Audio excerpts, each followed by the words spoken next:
Also, you should have, or I guess there are available packets of my talk as well to follow along. I tend to be a very fast speaker, and perhaps, I don't know, that's in relationship to time and feeling like I never have enough. So most of the materials, or what I was able to produce till probably 1 a.m. last night, are available in the packet, and I will point out moments in which there's perhaps information that is not in the packet, and I will also make that digitally available.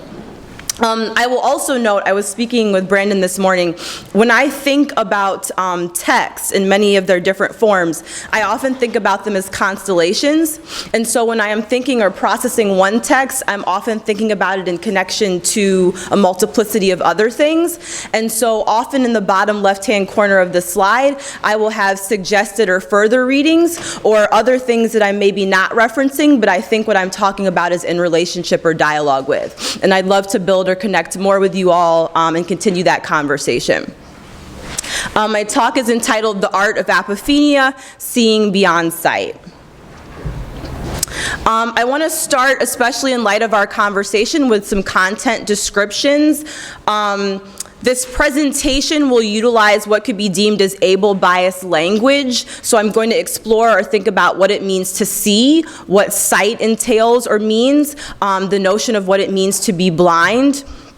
I will also privilege or make assumptions about what it means to be reading, right? So people read and process information in a variety of different ways. I'm going to value reading in terms of sight and the mental images that we create when we're reading a text, but that is very kind of prohibitive or overlooks the varieties of ways in which we process information and actively read. For some people, that could be entirely oral, right? An audio book or some other process of reading. I will also be introducing some text and some authors and thinkers and psychologists that benefit from and are steeped in racist propaganda that include anti-Black racism and anti-Semitism. I will be acknowledging that and just want to make that clear. There'll also be some sensitive content that we'll be uncovering in my own work that deals with abortion, trauma, anxiety, the notion of misery or suffering, violence, and mental illness and diagnosis. Whatever it is that best suits your needs and self-care, I encourage you to do. So if that's stepping out, if that's taking a moment to pause or not be in the room, I encourage you to do so. I think it's also important as an educator to state what my intentions in this are, right? What I seek to employ or what my intentionality is, and to acknowledge that my intent differs from your impact. So as an educator, I also have to be held accountable. I may have an intention, but that may differ from the impact that it has on you, right? So my intentions in this presentation are to explore some new approaches to craft and creative process that hopefully you all will have access to. I'd like to propose some devices to be utilized as tools of empowerment in your writing process. I'd like to offer means to be subversive through engagement with the imagination. So I'm very interested in subversion and subversive artist practices. And I also want to analyze how language can be decontextualized and reimagined. Things that are not my intentions. Sarah made some really interesting observations about their experience in the undergraduate program here at PNCA, and I've also taught at the School of the Art Institute of Chicago. Something I've also observed is that many times in art and design settings, we tend to valorize suffering or to romanticize pain, trauma, and mental illness. So we are very connected to this notion of the pained artist, the starving artist, these words and phrasing that suggest self-harm or restriction, thereby create beautiful art, right? And so I don't want to romanticize that notion, but perhaps unpack and explore it. I also don't want to promote notions of exceptionalism. When I was first introduced to the term of apophenia, it was at a writing retreat, and we were introduced to this text called Seeing Beyond Sight, which is a collection of photographs taken by blind teenagers. And while it arguably celebrates the subject position, the experience, the vantage point of blind teenagers taking photographs, it could also arguably promote a notion of exceptionalism that I want to acknowledge. I also don't seek to fetishize certain vantage points, lived experiences, or subject positions. So as a Black queer woman, I have certain experiences that are present in my work that can often be fetishized if viewed through a certain vantage point or lens. So I'd like to acknowledge that as well. Okay, so this is a general outline or overview of my talk. As I said, I process information. We talked about maximalism yesterday in a variety of ways that are perhaps rather unwieldy. So it helps me to have an outline or a general direction. We're in the car, hopefully together, or the train, and we're moving, and the notions of these are stops that we're going to be making along this drive to get to some type of final points, right? So we just went over the content description.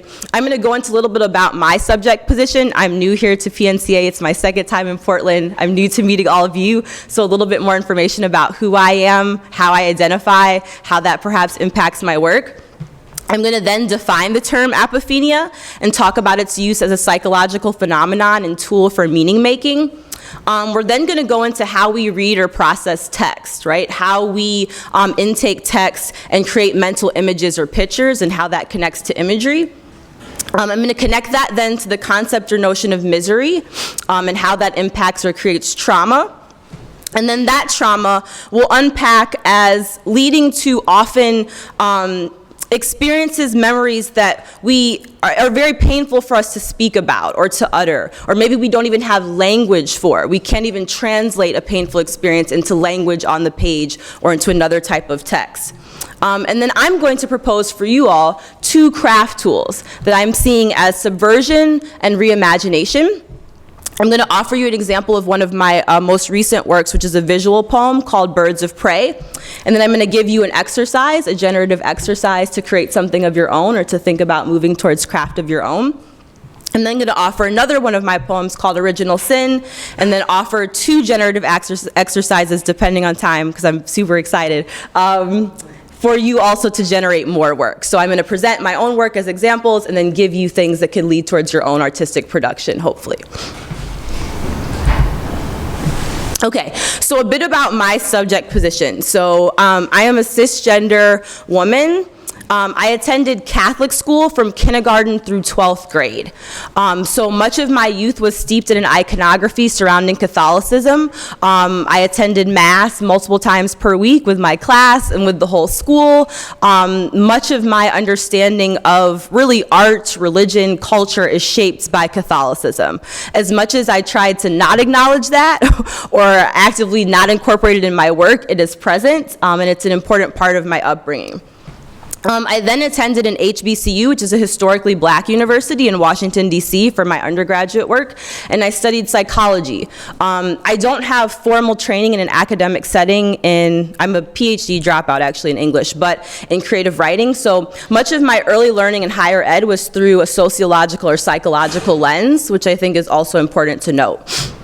I was raised in the Midwest, so I was raised in St. Louis, Missouri, so that colors my experiences and notions of the world and geography. I identify as Black or African American.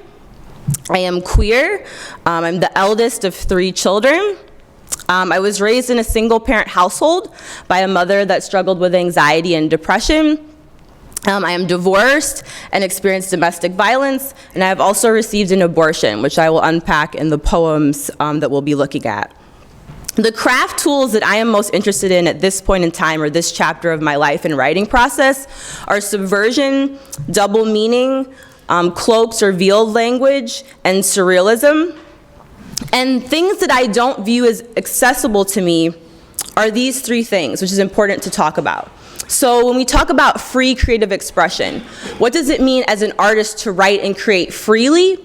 I often don't think that that's accessible to me. That notion doesn't seem that it is within my bandwidth or within my ability to achieve. A lot of times we also talk about art for art's sake, right? Just making art to be creative, which is attached to freedom of expression. I often feel that my work is inherently political because of my subject position, that I really don't have the capacity, because I'm creating work that is then circulated, to engage in a notion of art for art's sake. I also don't have the ability to write from what would be considered a normative center. So if we understand perhaps a cisgendered white male body as a normative center, I do not have access to write from that place. Because of that, as a writer, I am already othered. So if I move into the realm of science fiction, if I move into a realm of what I would call queering language, if I move into a realm of fantasy, oftentimes I'm othered squared or othered 2.0 or an othering of an othering of an othering, because I'm never operating from the normative center, if that makes sense. I'm already at the margins in terms of my lived experience. Okay, so now we're going to get into the definition of apophenia. It is the tendency to mistakenly perceive connections and meaning between unrelated things, or our tendency to find patterns and or assign purpose or agency to mere coincidence and randomness. So a common example is if you look at the clouds and you suggest or think this cloud is in the shape of a horse. We don't have clouds on our side today, but, or if you are walking and you see 3 rocks arranged in a certain way on the sidewalk, and then that suddenly denotes meaning for you. These 3 rocks are symbolic of my 3 family members, and this means that they are thinking about me wherever they are in the world, right? Assigning meaning to something that's not readily apparent or arguably logical. When this term was first introduced to me, it was mentioned that it came from a German psychiatrist, but because I'm a librarian and avid researcher and genuinely enjoy unpacking and digging up, I guess, I did some further research and discovered that it's coined by Klaus Conrad in a 1958 publication that was seeking to process or think through the early stages of schizophrenia. And Conrad joined the Nazi Party in 1940, right? So this language or terminology can be moved to a variety of different realms. So apophenia also can be described as pattern recognition. It can also be discussed in art history or surrealism as anamorphism. So depending on the context, the discipline of study, the term can change and have different meaning. Its point of origin in psychology comes from someone that is historically quite problematic in terms of their worldview and cultural position.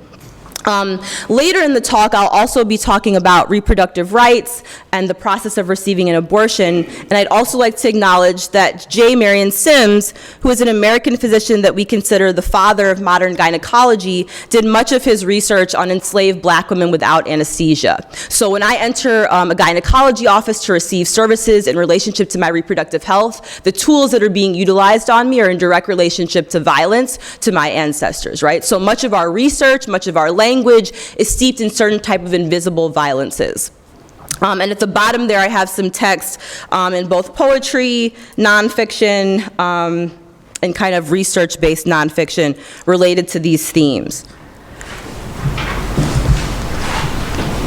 Okay, so as human beings, in relation to this phenomenon in our lived experience, we are constantly trying to derive meaning from the world around us, right? We're constantly trying to engage in meaning making.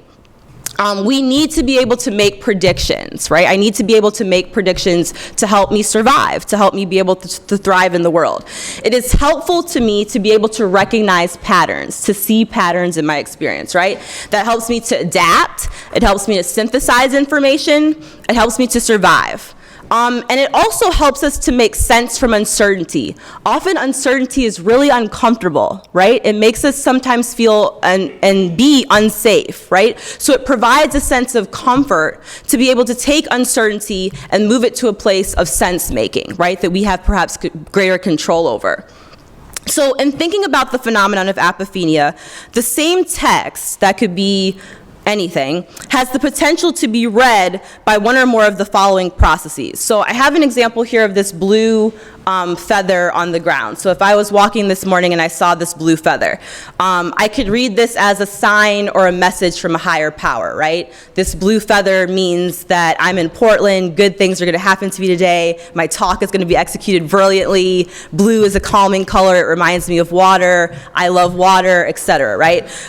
It could be an omen, right? This is my deceased grandmother, she has placed this feather here to communicate to me that I am safe and loved, and being black in Portland today is great, right? It's going to be a wonderful day. We think about this in terms of kind of tarot cards or divinations, palm readings. I could have brought a tarot deck with me, done a reading for myself and determined how my day was going to be shaped or how I feel about myself in relationship to that deck, right? To deduce meaning or have some sense of, prediction about how the day will be or how I am. This can be attached to mythology. It also can be read as a psychological disorder. What I mean by that is, if I think that this feather, I shed this feather. This blue feather actually came from my blue dress today and fell on the ground, right? That I am actually creating feathers on my body or person and they're falling to the ground and that means something, right? That might be an interesting work of fiction or creative nonfiction, might be actually quite brilliantly surreal. But if I communicated that and thought that that was quote unquote reality, there would perhaps be consequences for me, right? There would perhaps be ways in which I would be deemed not operating in a way that is healthy or normalized, right? And so what we would value in the context of creative writing, we often demonize or devalue in other contexts. So I encourage you all to come in here to write creatively about an imagined world, but if you believe those things to be true, then we're suddenly in a territory that's problematic or in conflict to your mental health, right? So how do we deal with that irony and that contrast? What does that exactly mean? The next concept I want to introduce is how do we read text? At the School of the Art Institute of Chicago, I taught an introductory writing course called Intro to Writing as Art. And it was specifically not titled Intro to Creative Writing or Intro to Writing because my students wanted to explore writing as art. And we're very invested in even oftentimes not using written words or language, right? So I found this text really critical and interesting to me. It's by Peter Mendelsohn and it's called What We See When We Read. So I've just included a few pages that I think could help govern our conversation. So this is page 7 of the book, and it states, what do we see when we read, other than words on a page, right? What do we picture in our minds? There is a story called reading. We all know this story. It is a story of pictures and of picturing. The story of reading is a remembered story. When we read, we are immersed. And the more we are immersed, the less we are able in the moment to bring our analytic minds to bear upon the experience in which we are absorbed. Thus, when we discuss the feeling of reading, we are really talking about the memory of having read. And this memory of reading is a false memory. When we remember the experience of reading a book, we imagine a continuous unfolding of images. I'll repeat that. When we remember the experience of reading a book, we're actually imagining a continuous unfolding of images. Something I often like to do in poetry workshops is after we've read a poem, and maybe it's for students the first time they've read the poem, turning the poem over and then expressing what we remember from that poem. And often it's highly image-driven, right? We actually memorize or remember a series of images rather than the words themselves or how the text looked on the page, right? Okay. I'd like to connect this notion then to how we make meaning from our trauma and our suffering. I mentioned I went to a Catholic institution that incorporated religious study into really every aspect of my education. As a little kid, one thing I was very fascinated by was why do bad things happen to good people? There were all types of pamphlets, posters, readings made available to us situated around this question, right? If I'm a good person, why do bad things happen to me? How do I deduce or create meaning from pain and trauma? When I entered a PhD program in English, I taught a 19th century American literature course. And it was the first time I read Thomas Jefferson's Notes on the State of Virginia, which is a canonical text published in the late 18th century. And I was responsible for teaching it, but it was my first time reading it. And when I began to read or unpack the text, I was blown away by this power and notion of poetry and the poet in relationship to blackness. So I'll read from this left-hand column. This is an excerpt. I forget the particular area of the book it's situated in, but basically the book is sort of a manifesto or a pseudo-anthropological argument about the great state of Virginia in relationship to agriculture, culture, politics, etc. In this particular point, Jefferson's talking about the enslaved poet Phillis Wheatley in relationship to her first publication. Jefferson states, "Misery is often the parent of the most affecting touches in poetry. Among the blacks is misery enough, God knows, but no poetry. Love is the peculiar astrum of the poet. Their love is ardent, but it kindles the senses only, not the imagination. Religion, indeed, has produced a Phillis Wheatley, but it could not produce a poet. The compositions published under her name are below the dignity of criticism." Okay, so while we know and understand this to be racist, I find it fascinating in that a lot is being asserted, right? I've created this chart that has helped me to think about or process what this culturally means, right, to analyze it. So we have this notion that Jefferson puts forth, that misery is connected to creative production or poetic content. And I'm again trying to move away from romanticizing suffering, but again, this is launching that assertion, right? That misery is somehow steeped in creative production. He says misery is often the parent of the most affecting touches in poetry. So we have a connection between the experience of misery and poetry itself. Then we have the assertion that misery is present in this particular group's experience. So misery is present in the black experience. Jefferson says, amongst the blacks is misery enough, God knows, but no poetry. So this particular subgroup, blacks, experience or have access to misery.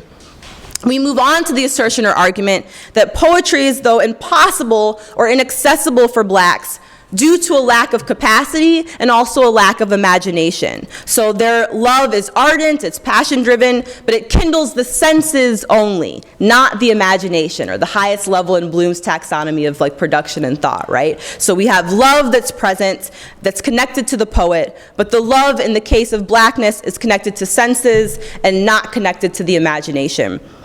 I'm going to quote Matt Hart from yesterday also, because this was really interesting. Matt asserted, poetry is an act of resistance to our limits in love, right? That was one of the takeaways, right? Poetry is an act of resistance to our limits in love. So if love in an ardent capacity is present in the black community, but is connected to senses, and is foreclosed to imagination, what does that mean, right? It suggests that whiteness, therefore, evokes the capacity to write poetry, to be a poet, to imagine, and poses the question for me as a person outside of that experience, as a black person, what are the stakes then for me as a non-white writer? When I publish something as a poet, when I publish a poem, is that then inherently political? Are there ways in which our culture has been systemically constructed to prove that that's not possible? Are there ways in which my very humanity is on the line when I engage in creative production, right? If we experience misery as human beings, how do we grapple with the processing of that misery? How do we grapple with what I'm terming the unutterable, right? The unspeakable, the non-existence of language. Perhaps I have an experience that I don't even have language for. I have a way of being in the world where no pre-existing language even exists. Perhaps it can't be translated. There's slippage between languages or experience. So I'm trying to give voice to something that I actually do not have the tools or capacity to do. Some things also I must necessarily obscure for my own health, right? Because I may suffer consequences, risk, harm, a threat to survive, and ability to thrive. One of the great things about poetry is that oftentimes when I have a speaker that's using I, students are taught to not associate I with the poet, which is a savior, because I've worked in many capacities where if my speaker is engaging in queer relationships, if my speaker is engaging, if my speaker is having an abortion, that would have had real repercussions on my workplace environment, right? Meaning I could lose access to health care. I could seek some type of repercussions that are not positive, right? So sometimes in my work I must necessarily hide, or I must use veiled language, because I could suffer from various consequences. Does that make sense? Okay. I want to connect that to kind of some of my heroes in writing and notions that are combating or thinking through this. So Audre Lorde, I highly encourage her collection of speeches and essays in Sister Outsider. I've just drawn from two here that are very pivotal texts that are often quoted on t-shirts, etc. The first is from her essay, The Transformation of Silence into Language and Action, and the second is from Poetry is Not a Luxury. So Lorde asserts after a diagnosis of cancer and facing an impending death that her silence is no longer protecting her. So in the face of this death and this diagnosis, it is best to give voice to things that had previously been silenced because her silence was not actually protecting her. So her words, "Your silence will not protect you. What are the words you do not yet have? What do you need to say? What are the tyrannies that you swallow day by day and attempt to make your own until you will sicken and die of them, still in silence? For we have been socialized to respect fear more than our own needs for language and definition, and while we wait in silence for that final luxury of fearlessness, the weight of that silence will choke us." She also says, "Poetry is the way we help give name to the nameless, so it can be thought." One of my absolute favorite books, I cannot recommend it enough, is Sixu's 3 Steps on the Ladder of Writing. The first chapter of this book is called The School of the Dead, which I have heavily annotated. Almost every line is underlined in my personal copy. But I've just taken this in relationship to the text dictee. In the School of the Dead chapter, she writes, the true secret causes the most suffering because it is the exact figure of death. If we have a secret we don't tell, then we truly are a tomb." And this is from dictee in the very early pages. "It murmurs inside, it murmurs. Inside is the pain of speech, the pain to say. Larger still, greater than is the pain not to say. To not say. Says nothing against the pain to speak. It festers inside, the wound, liquid, dust, must break, must void." Okay, so I've established some things that are true to me in my reality, and arguably our reality, right? So we know that we live in a patriarchal, heteronormative, ableist society. That's my lived reality.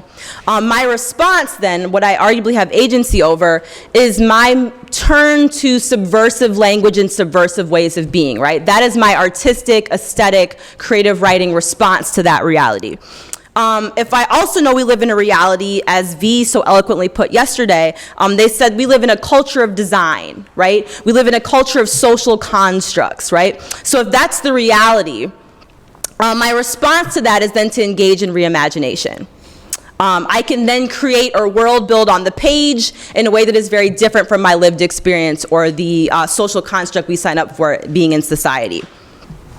So now we're going to move into some examples of how to craft and make. We have this information, so how do we begin to make? And I'm going to offer you some generative processes or prompts that I think could help guide your process. The first example that I became familiar with actually teaching at the School of the Art Institute was the notion of a visual or diagram poem that exists as necessarily then a hybrid text, which some would even argue isn't really poetry. I've had that response, like this isn't really a poem, it's, I don't know, right? So there's various politics that govern how we even define poetry. And for this particular poem that I wrote that's in last month's edition of Poetry, I take archival materials, so this is from a 1960 pictorial dictionary, and I appropriate or collage language on top of the definitions of particular words that are in relationship to a visual image. So this is an astronomy map that I have retermed or repurposed as a medical history. I've used various terminologies within astrology to keep, and then I've replaced others that actually document my lineage or my own medical history and that of my family's. So the language being used is then repurposed in relationship to these various star constellations and stars. which for me grants a certain amount of distance that I view safe, right?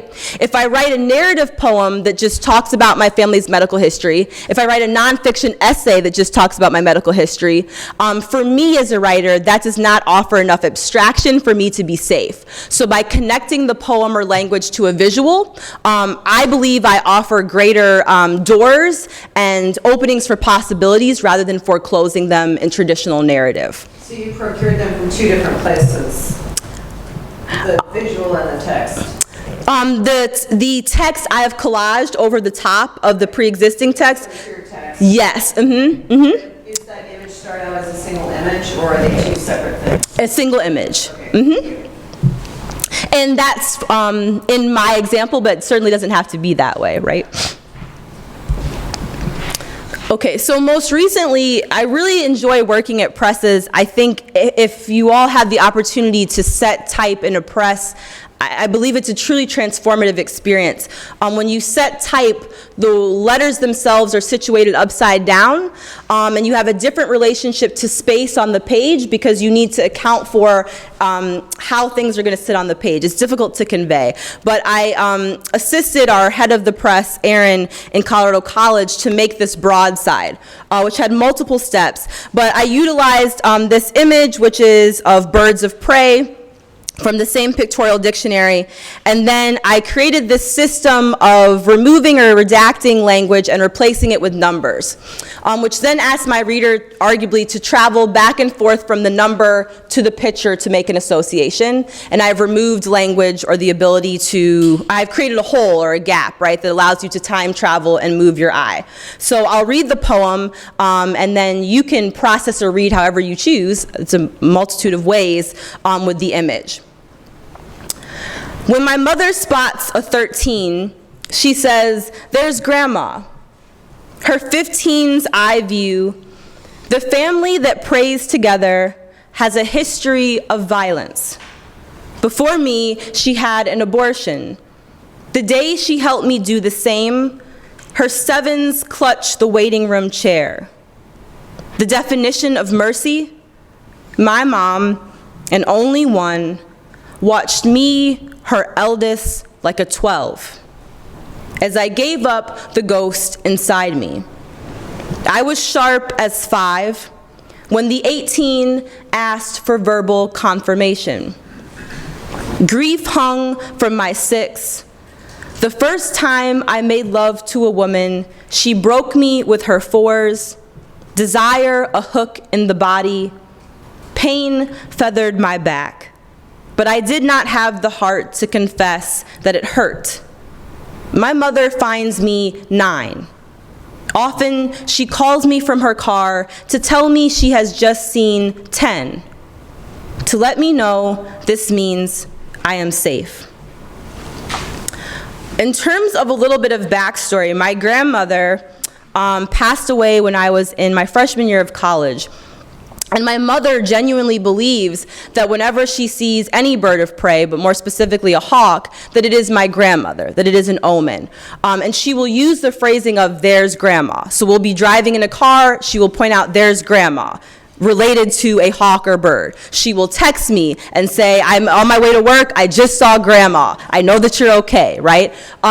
So the hawk, through a process of apophenia, is then replaced with my actual grandmother. That creates comfort for her. It's an act of myth building that is soothing. It's an act of making meaning and deducing meaning. It's also comforting for me because it allows me to remove myself from a certain memory or painful history and replace it with something else, right? It gives me a power to be able to replace, redact, create new combinations in ways that are arguably surreal, but offer me possibility, right? My grandmother then is resurrected in the form of this bird that is hopefully ever present if we don't continue to destroy our environment. But I can create experiences. My mother came to visit me in Colorado. We went to go see a falconer, and we got to hold and hunt with the falcon. So that was an ability for her to create or have an interaction with my grandmother, who is no longer present on this plane. It was very fascinating when we met with the falconer. The particular hawk that we were flying was a male hawk named Goose. My mother continued to, though, regender the bird as a female because for her it was my grandmother. It didn't really matter what the falconer really was saying. For her, it is just this blank space, this hole, this number, this filler for this other person, right? Oh, I guess I should have had H's for hawk as a text, too. There's so many great hawk books, but yeah. So how did she see her mother if she considered her to be a hawk versus a sparrow or a dove? And that's the interesting intricacy of the mind. I don't know. And she will also do the same for owls, right? So she'll take a picture with an owl and an owl, but I don't know. As an owl is your grandma too? Yeah, she has sent me pictures with owls also, and I'm like, these are not hawks, but. Because I'm just sitting here thinking, what kind of woman was your grandmother? You know it. Exactly, yeah. So the activity I'd like for you all to do or think about, and we'll just move through them for the sake of time, but you can certainly reflect on this later, is often I will draw on a sheet of paper 2 columns. I'll label one column arguably untruths or myths. So in that column would exist my mother believes that hawks are her mother, right? That's arguably an untruth or a myth. And then I connect it to something that I know for sure. And even this concept of knowing something for sure is very troubling to me. I encountered this in Andrea Scarpino's book, Once Upon a Winged Lake. She has multiple poems that interrogate, what do you know for sure? Okay, so something I know for sure is that I had an abortion. So I will begin to draw connections in whatever genre or form or container I want between what I know for sure and what I understand to be an untruth, until that connection is arguably seamless, right? Until I've removed the connective tissue or the strings that align them, right? And I would call that, or it is, a process of apophenia. I will continue to make or keep these lists as ways that I can dive into to insert craft at any given point. This could also be a list of known knowns, known unknowns, and unknown unknowns. So Nick Lance has this poetry collection called We Don't Know, We Don't Know. And it's based on Donald Rumsfeld, our former U.S. Secretary of Defense, has this interesting notion, and I'll quote it because it's really interesting.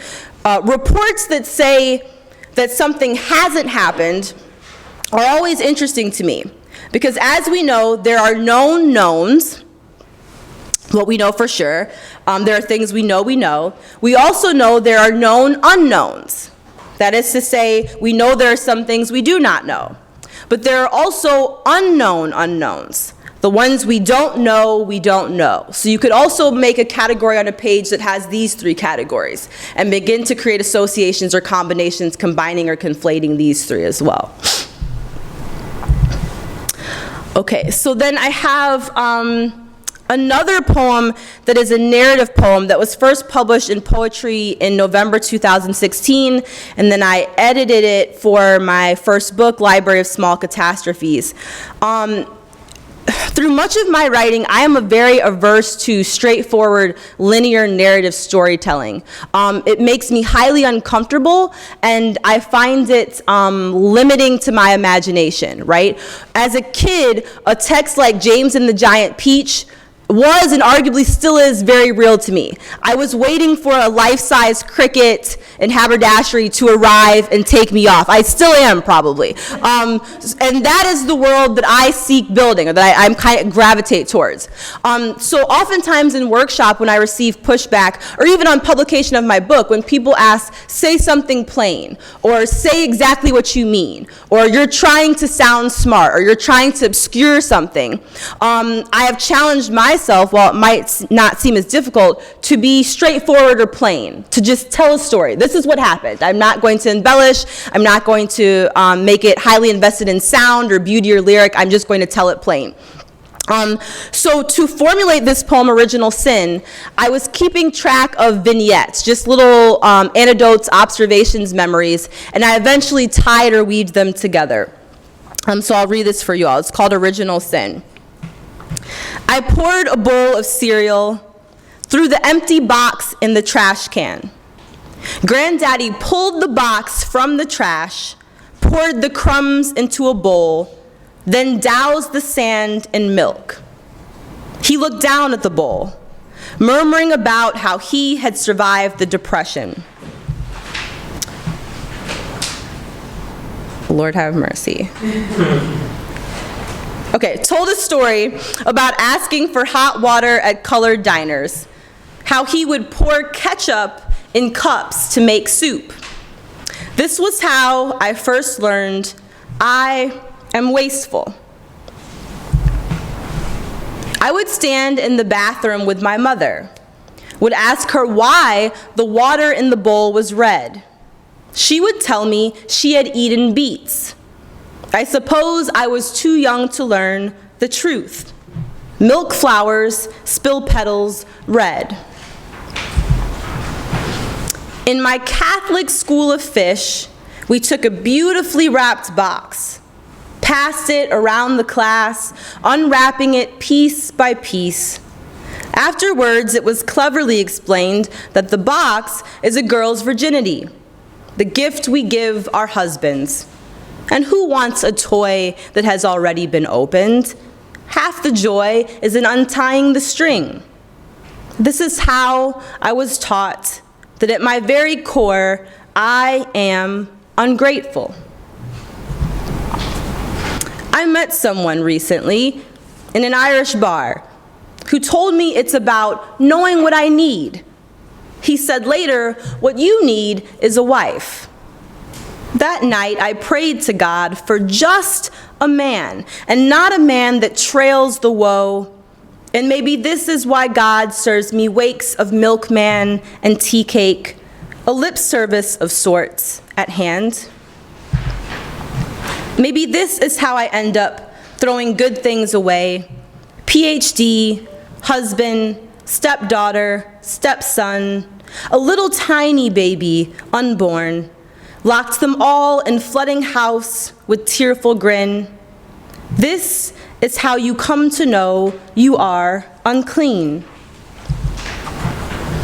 At times I smell of rain, blouse damp with the clouds' breast milk, this stomach a sloshing bowl of watery swish. I curse the phantom belly moon, can still hear the sound of you in still water. The wind begins to push, a heavy rain, drops spill from every crevice of the flower, and then suddenly the rain begins to pour. It always, always asks for forgiveness. The ghost kneels in me, asks to be spared. So this poem has 6 sections, which in the book eventually, due to editors, ended up being 5 sections.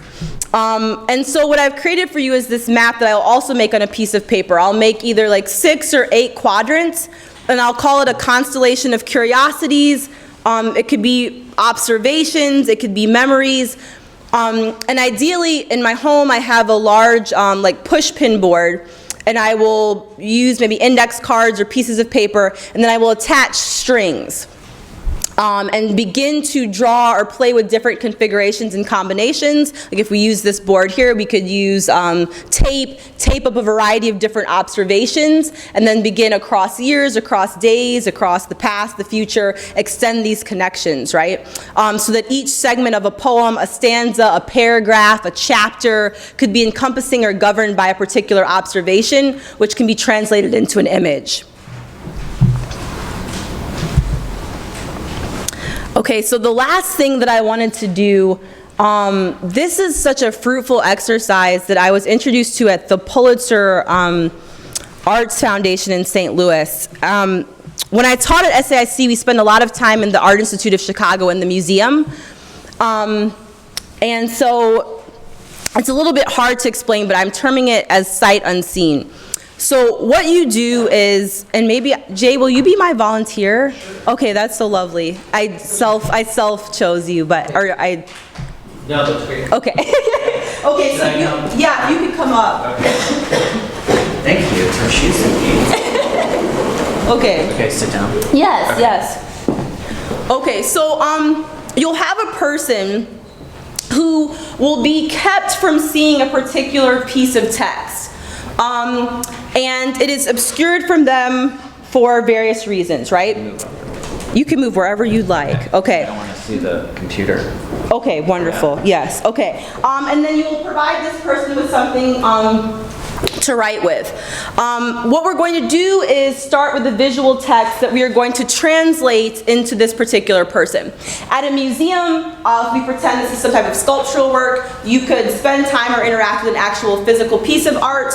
In the classroom setting, we can take an image that's being projected or taped to a wall. I'm going to take the image and translate it into what I'm terming an energy charge. A particular energy charge. And via touch, with Jay's consent, I'm going to impart that charge into Jay. Jay is then going to translate that energy or charge into a variety of other mediums. So you could do this with an oral description, so Jay could orally articulate to you all what they feel the image or art is. Jay could write it using words alone. Jay could draw or sketch a translation. And I've also done it with students where we create a gesture. So I impart this energy or charge, and then Jay creates some type of movement, a symbol using hands, the body, a gesture translation. Okay, so we're going to use you. Everyone else in the room, I guess, will be in on the secret, but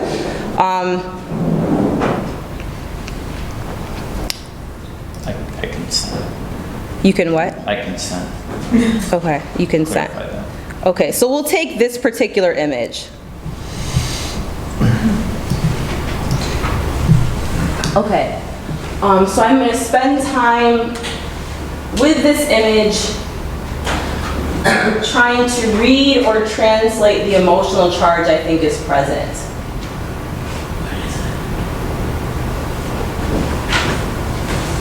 And Jay has given me his consent, so I'm going to impart that charge. Oh, that's okay, thank you, that's what I thought it was.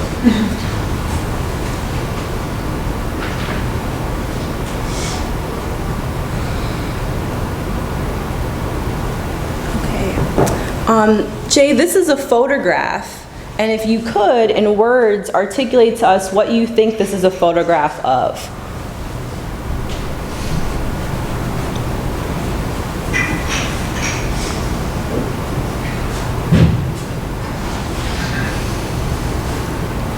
And while Jay's doing that, my editor for my book, Michael Wiegers, is from St. Louis, which is where I'm from as well. And when we first started talking about the editing process for my book, he explained how much the St. Louis Art Museum meant to him. And the reason was because his mother was starting to go blind as a child, and he had early experiences of walking through the museum and looking at the oil paintings and then translating in words to his mother what he was seeing. And that being a moment of intimacy and his first introduction to language as art. Despite not being a creative writer himself, he views his work as an editor similarly, right? And so this also capitalizes on this notion of translation from text. It also helps for me and with students to create a disorientation. I think someone asked, like, what is this an image of? It actually doesn't necessarily matter, right? I use often Dali's work or surrealist work or things. I say these are portraits and there's animals or objects rather than people. So sometimes maybe the more abstract, the better.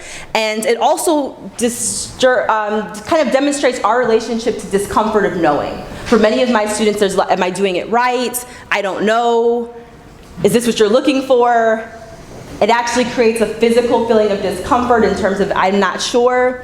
And so we have to wrestle with these notions of uncertainty and deducing or creating meaning and determine what our relationship to that is. Okay, Jay, so could you offer to us... A woman walks up the stairs of the front stoop to screen door. She walks slowly because she's looking at a piece of mail. Excellent. Thank you. Thank you. Thank you. That was great. Thank you. Wonderful. You can be in on the secret then, Jay, if you'd like.